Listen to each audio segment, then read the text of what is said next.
Ya, vamos a partir por,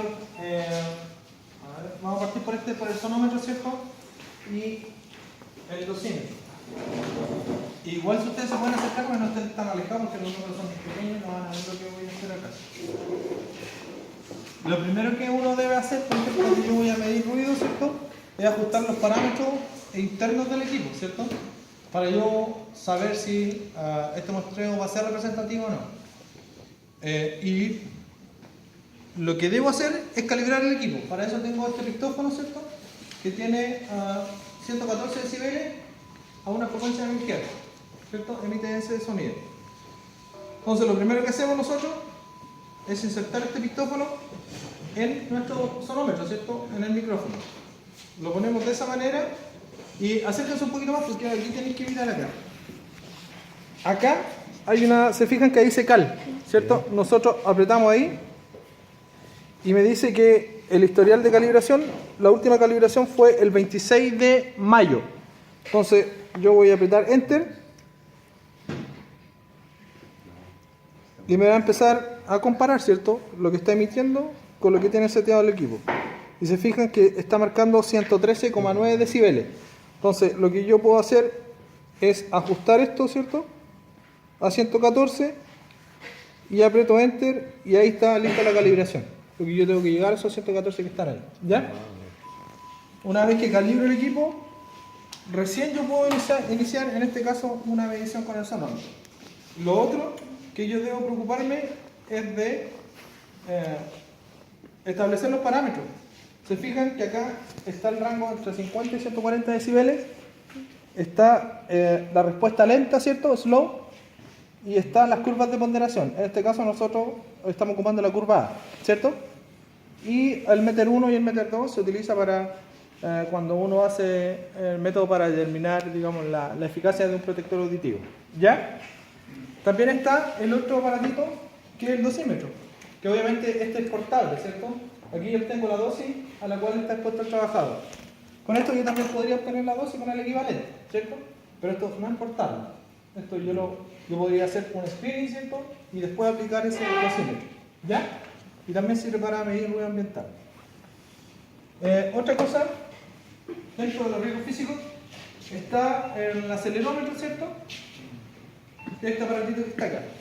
Que obviamente mide aceleración, ¿cierto? Ya.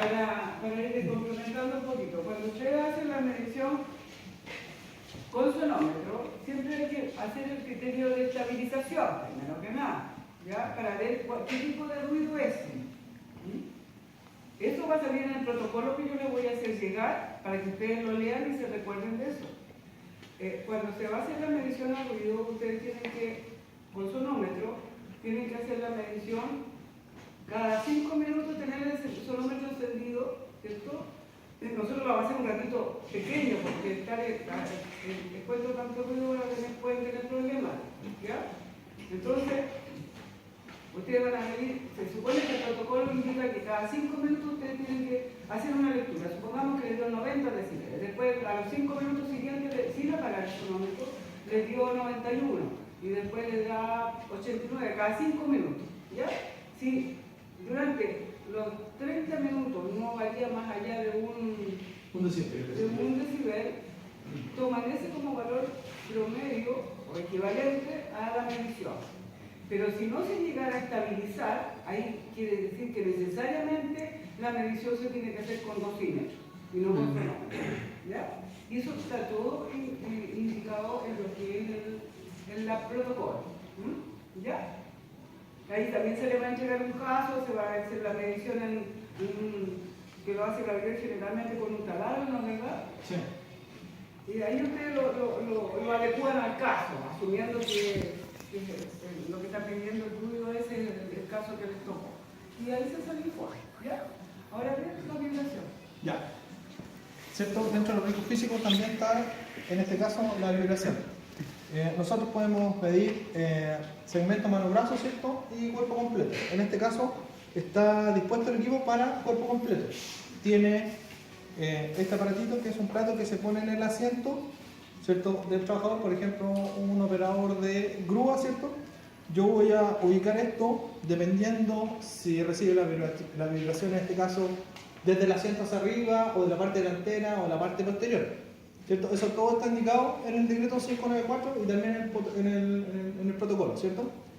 Entonces, ahí van a aparecer los ejes en los cuales yo debo disponer este sensor, ¿ya? Este es un sensor piezoeléctrico. También hay uno adaptable para medir el segmento mano-brazo que se pone en las empuñaduras de las herramientas. No sé si hay que instalar algo encima ahí. No, ya.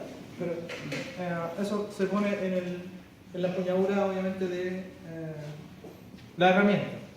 Hay otros modelos más modernos que hay una empuñadura que se pone, obviamente, sobre la mano, y sobre la mano, donde yo voy a medir la vibración, va a crearse esa interfase, ¿cierto? Obviamente uno debiese medir, por ejemplo, las dos manos, porque una mano es la dominante, ¿cierto? Y la otra es la que hace la tarea, en este caso, de la fuerza. Si estoy con un cango, una guagua, como le llaman, un martillo romano, ¿ya? Lo que me interesa de esto es la aceleración equivalente. Entonces, acá yo voy a tener la aceleración equivalente en un periodo de tiempo determinado. Entonces, yo me voy a desplazar sobre la horizontal con este instrumento, ¿cierto? Y voy a ir a buscar, ¿cierto?, los ejes Y en el X, ¿cierto?, y en el Z. Obviamente, una vez ingresado, ¿cierto?, las curvas de ponderación. Si es WH, WK, ¿cierto?, que eso también está indicado en el protocolo. ¿Ya? Eso es, por forma resumida, lo que es el acelerómetro. Después tenemos otra variable que nosotros... Ya. Ahí también cuando hace la medición, el transductor, como le decía Gabriel, es diferente para segmento mano-brazo y para cuerpo completo.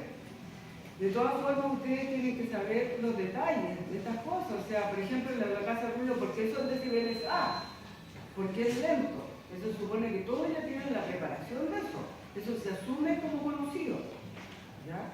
Así que tienen que empezar a repasar todo lo que corresponde a esas materias. En el caso del medidor de vibraciones... Aquí está el sensor ahí en el caso del medidor de vibraciones, resulta que al igual como existen filtros de ponderación para el ruido, A o B o C, en este caso también se tiene que medir con un filtro de ponderación determinado, si es segmento mano-brazo o si es cuerpo completo. Entonces ahí también en el protocolo ustedes van a encontrar que va a ser una ponderación WH, por ejemplo, segmento mano-brazo, o el DIK, creo que son los otros, para cuerpo completo, ¿no? Entonces tienen que tener ustedes claro cuál es el filtro de ponderación que se usa para vibraciones según la medición que vayan a hacer, si va a ser cuerpo completo o va a ser segmento mano-brazo. Gracias. Lo otro, también yo podría hacer unas pruebas de sensibilización para saber si estoy bien sobre el eje. Por tanto, si yo me desplazo, hago este movimiento con este sensor, ¿cierto? Debiese aumentar, ¿qué eje debiese aumentar aquí? Sí, ya, si yo me muevo hacia allá, por eso es para comprobar, ¿ya? O hacia adelante, hacia atrás. Lo otro, como mencionaba adelante, dentro del riesgo físico también está la iluminación. Para eso hay un equipo que se llama comúnmente el luxómetro, en realidad es un fotómetro, y también tenemos el luminacímetro. Esto es para medir brillo. Obviamente la iluminación la mido con el luxómetro, ¿cierto? Y la luminancia la mido con el brillo. Las unidades de medida son distintas porque con este equipo yo mido en candela metro cuadrado y con este equipo mido el lux, ¿ya? Y lo interpreto directamente en el 594. Hace poquito salió un protocolo de esto que el compañero ahí lo tenía para medir iluminación y luminancia. Lo primero que tengo que hacer con este equipo, por ejemplo, si yo voy a medir iluminación, tengo que saber qué tipo de iluminación es la que está, digamos, expuesto a mi trabajador o la que está en el lugar de trabajo, ¿cierto? Para eso yo podría interpretarlo en el 594 o en la NCH 4, ¿ya? Que es la norma eléctrica, y también hay una tablita parecida en la 594. Entonces, para efecto de nosotros vamos a ver el 594. ¿Yo cómo voy a saber si este equipo está funcionando de manera correcta? Primero tengo que ver que me esté marcando cero porque la fotocelda o este sensor está tapado, ¿cierto? Por tanto, está marcando cero. Si yo lo abriese, debería aumentar al tiro automáticamente la escala. Se fijan, ahora es 271 lux. También tengo que tomar en consideración qué tipo de iluminación, porque estos son tubos fluorescentes. Hay, por ejemplo, es una lámpara de vapor de sodio o una de vapor de mercurio, etc. Entonces, yo tendría que aplicar un factor de corrección. Este equipo tiene. Entonces, por ejemplo, yo voy a ver acá, si se acercan un poquito van a ver esto. Acá hay unos factores de corrección que dice si es una lámpara de tungsteno, si es fluorescente. Por ejemplo, en este caso es fluorescente. Entonces, yo voy a ir a buscar la F y aplico un factor de corrección. ¿Ya? Si fuera de tungsteno, ¿cierto? Un filamento de tungsteno, aplico ese factor de corrección y me indica automáticamente los lux. Si el lugar fuera muy grande, por ejemplo, esta sala, debías hacer una cuadrícula, ¿cierto? Y de ahí sacar un promedio para interpretarlo después en el 594.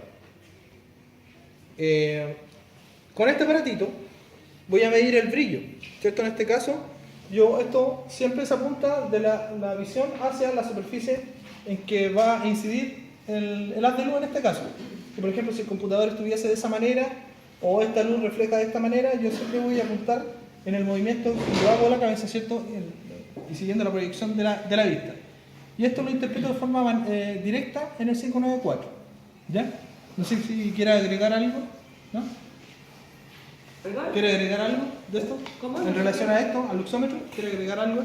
¿Ah? ¿Quiere agregar algo? ¿Decir No, algo? no, Ah, ya, no, nada, ya. solamente la dirección, es que no escuché que lo dijiste la Sí, dirección. sí, lo estaba diciendo. ¿El luminancímetro también? Sí, también. Ya. O sea, otro, por ejemplo, en el protocolo, antes, por ejemplo, uno no sabía cómo medir, ¿cierto? Nos decía que había que medir a 80 centímetros, ¿cierto? Si era en esta superficie de trabajo. Pero ¿qué pasa con el profesor que hace su actividad en el pizarrón? ¿Cierto? Por tanto, esto debiese ir de esta manera, en el pizarrón. ¿Ya? Bueno, en el protocolo ahí sale definido cómo se debe hacer de forma correcta. También podemos medir, por ejemplo, la radiación ultravioleta. ¿Ya? Con este aparatito, que es un medidor obviamente de radiación ultravioleta. Esto mide obviamente densidad de potencia, que es en miliwatts centímetro cuadrado y en met hora, ya que es la dosis del tema media, obviamente en una hora. ¿Ya? Esto lo indica de forma directa, en este caso no va a medir nada, ¿cierto? Si yo tuviera una fuente artificial como esos tubos fluorescentes que yo tengo acá, que emiten radiación ultravioleta, yo podría hacer un práctico de eso, ¿cierto? Y el práctico va a hacer usted, obviamente, y medir de forma directa. Para esto no hay un protocolo tampoco. ¿Ya? No hay un protocolo que diga que tienes que ponerlo a esta instancia o bajo estas condiciones o a esta altura. No hay nada sobre esto. Sí, lo que pudiese interpretar es, obviamente, asimilarlo como al luxómetro y medir cerca de la fuente en la que yo estoy expuesto, ¿cierto? En mi puesto de trabajo. Pero más información de eso no existe. Estos sensores se sacan, ¿cierto? Y se ponen extensiones. Nada más que aportar sobre el ciclo. En relación a la radiación ionizante, está este equipo que es un inspector Geiger, que se utiliza para medir, en este caso, fuentes radiactivas si hubieran, por ejemplo, alguna especie de fuga en una planta. Yo con este aparatito podría saber si existe una fuga y en qué concentración está esa radiación. Y también me podría discernir qué tipo de radiación es, si es alfa o si es beta hacia arriba. Porque, por ejemplo, el alfa atraviesa ¿qué cosa? Una hoja de papel, ¿cierto? Entonces, por tanto, como tiene esta plaquita, yo podría saber al tiro si es alfa o no, ¿cierto? O si es beta hacia arriba, mejor dicho. ¿Ya? Ahí hay unas sales que son, mira, esos fresquitos amarillos que están ahí, son unas sales de torio y uranio, pero son de concentraciones bajas. Como el uranio se imagina que es ultra radiactivo, pero son para materias de docencia. Entonces yo podría medir, esto me indica una tasa, ¿cierto?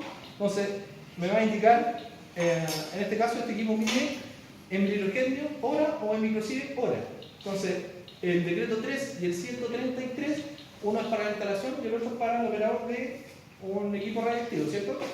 Entonces yo podría interpretar esos resultados, hacer una pequeña transformación, que no es tan pequeña, que es un poquito larga, y pasarlos a REN y recién interpretarlo ahí en el decreto 133. ¿Ya? ¿Qué otra cosa? No sé.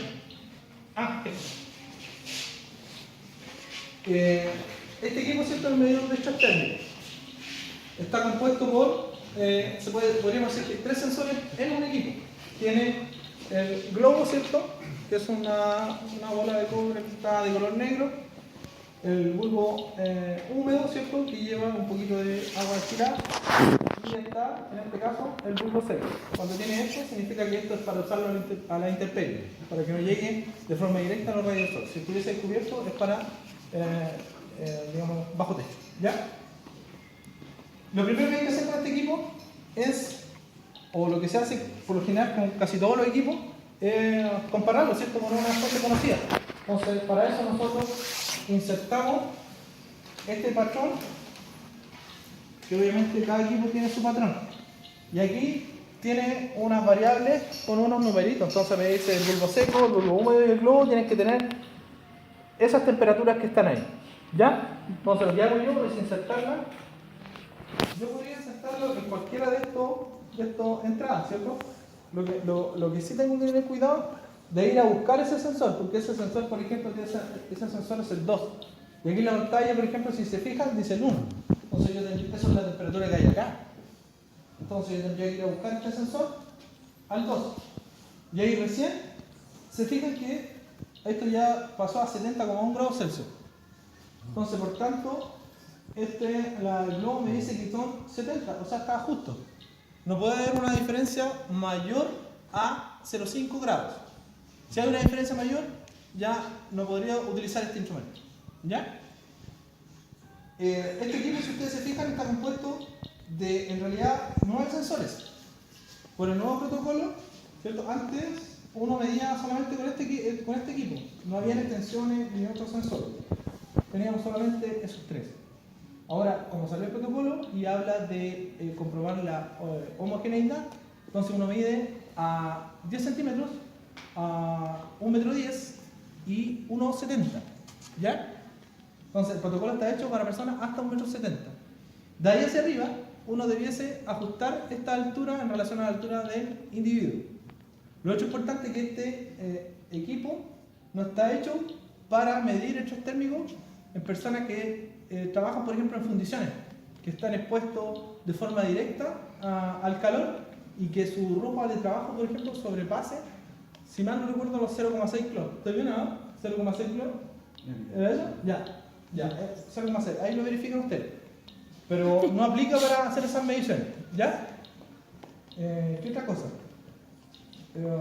¿Cierto? Yo voy a comparar la homogeneidad y esa homogeneidad no debe ser superior en estratificación al 5%, ¿ya? Entonces yo voy a establecer un procedimiento A si cumple con una homogeneidad y si es heterogéneo, ocupo otro procedimiento que está articulado en el protocolo para medir estrés térmico. ¿Qué otra cosa? No sé si alguien tiene alguna pregunta. Eso de la vestimenta es por la calidad del material. Claro, eso hay una norma chilena que usted va a encontrar, por ejemplo, cuánto es el nivel de resistencia, digamos, o de protección hacia el calor que va a entregar esa norma. Por tanto, solamente aplica hasta los 0,6 kilómetros. Ahora, este asunto de las 3 medidas que decía Gabriel se hace cuando existe mucha variación de temperatura a nivel de pie, ¿cierto? A nivel de cabeza, por ejemplo. Entonces, en esos casos se hacen las 3 mediciones y se hace un cálculo respecto de una relación que está bien determinada, como sería el TGVH promedio. El TGVH, claro, el TGVH representativo. Ahora, si existe una homogeneidad, se hace la medición a 1,10 metros. Claro, ahí está. Con solamente un medio de estrés térmico. Y eso básicamente sería, pues parece que no nos falta nada más. No, obviamente, acotar a eso que por ejemplo, todo va a ir determinado también al tipo de trabajo que haga la persona. Y por ejemplo, si ustedes se fijan en la tabla 594, establece ciertos gastos metabólicos, ¿cierto? O carga metabólica, pero eso no termina ahí. Hay una norma chilena donde yo puedo saber, por ejemplo, si el trabajador realiza un trabajo que no esté puesto en esa tablita, yo lo voy a buscar a la norma chilena. Porque, por ejemplo, se dice que está amasando pan. ¿Sale amasando pan ahí o no? Creo que no sale. O sea, ahí yo lo voy a buscar a la norma chilena. ¿Qué está saliendo? ¿Qué sale más? Lo que pasa es que, por ejemplo, la tablita es muy cortita. es muy cortita y no salen todos los trabajos que uno realiza. No. O, por ejemplo, dice gasto metabólico, escribir a máquina. ¿Quién escribe máquina? Nadie escribe máquina, ¿cierto? Los actuarios, ¿no? ¿Usted? ¿No?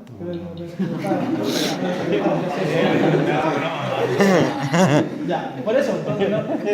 En la norma chilena usted puede encontrar, digamos, se amplía, digamos, un rango de los trabajos y los gastos metabólicos que aparecen ahí.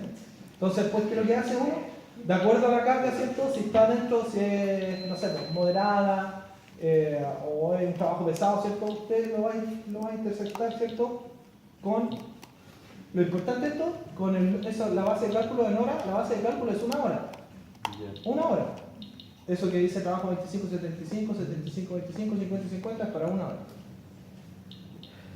¿Ya? Eso.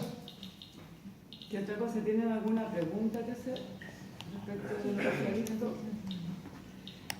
Pues de todas formas, igual a ustedes, como les decía, se les va a entregar la información de los protocolos, por lo menos de lo que yo dispongo, y si me falta alguno, se va a pedir a Gabriel.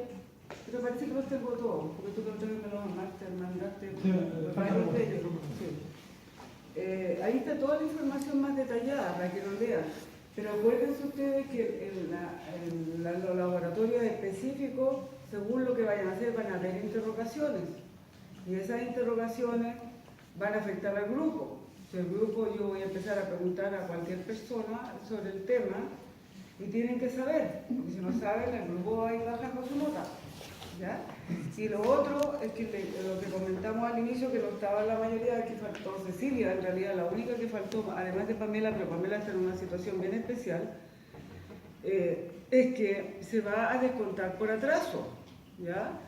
Y el atraso no va a poder ser, en el caso de ustedes lo voy a admitir como 10 minutos como máximo, pero en la medida que ustedes se atrasen van a tener que cortar el informe donde corresponde al tiempo que se termina. Se terminó el tiempo y se terminó el informe y queda incompleto.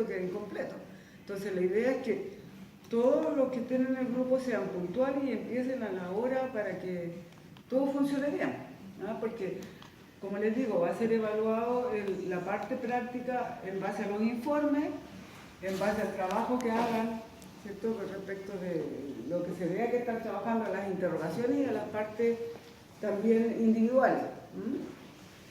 Esa era las cosas que tenía que decirle. Ahora, lo otro es que cuando ustedes hagan el informe es necesario que se traigan un cuaderno con calco, o si no se compren un manifold por grupo. Un manifold es un cuaderno que tiene el calco químico. ¿Por qué? Porque para que a ustedes les quede una copia del informe que entregaron para que después estudien, porque después viene una prueba con todo esto, ¿ya? Entonces, por eso que sería conveniente que ustedes tuvieran el manifold. A mí me da lo mismo que me entreguen hoja de manifold o hoja de cuaderno, me da lo mismo. Lo que importa es que ustedes tengan el respaldo. Ahora le pueden hacer la fotografía si quieren, como quieran. Ya. Lo otro que ustedes pueden traer para acá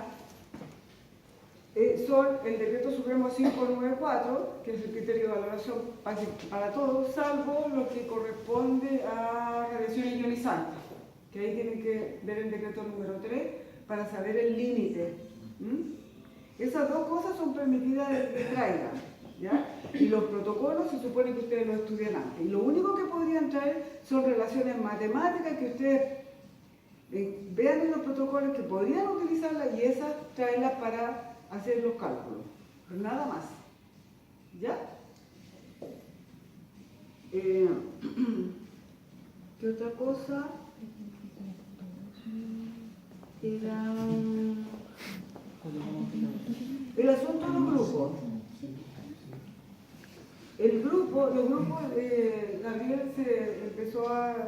vio la posibilidad de formar, o sea, tener 5 calibradores. En este momento hay 4, pero van a haber 5. Por lo tanto, van a formar 5 grupos de 4 personas. A lo mejor uno va a quedar con 3. Y voy a pedir específicamente que Clemente y Richard queden separados, el grupo separado, porque si falta alguno de ustedes en los momentos que tienen turno, no quede tan cojo el grupo, ¿ya? Entonces yo le voy a pasar un papelito para que me hagan, de acuerdo a sus, como les dijera yo, cercanía respecto de ustedes mismos, de sus compañeros, los 4 grupos que corresponden. Bueno, son 5 grupos de 4.